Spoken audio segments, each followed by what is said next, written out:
fled their country due to the ongoing armed conflict have once again find themselves in a distressing situation due to a recent demonstration against Sudanese people in their host nation, South Sudan.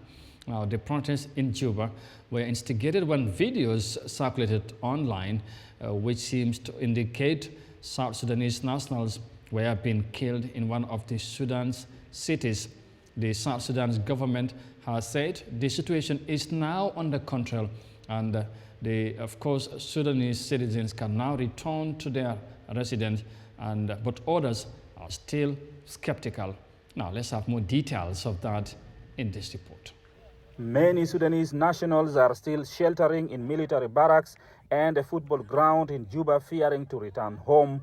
They fled their homes due to protest against Sudanese people last week. It was after an unverified video circulated online which seemed to indicate South Sudanese people being killed in the Sudanese city of Wad Madani amid a civil war there. South Sudan's government says the security situation is now stable and everyone who was displaced should return home.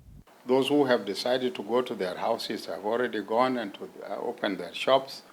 There are those who are asking for to be given the chance to leave South Sudan, and this will be in accordance with the provisions of the international law, of course. The government has now lifted a curfew it had imposed from 6 p.m. to 6 a.m. due to fear of violence during the protests. Many Sudanese nationals in South Sudan are shop owners. They live in residential areas together with other South Sudanese people. I am from Darfur. We people from Darfur and South Sudanese are brothers and sisters. We have gone through similar problems of war. I will go back to my house here in Juba in a few days' time. I am told the security situation is better now, but I want to be sure. I left Sudan because of war. I had some peace of mind here in Juba, but when this protest started, protesters were shouting, condemning Sudanese people. It got me very scared. I'm not yet ready to return home, maybe sometime later.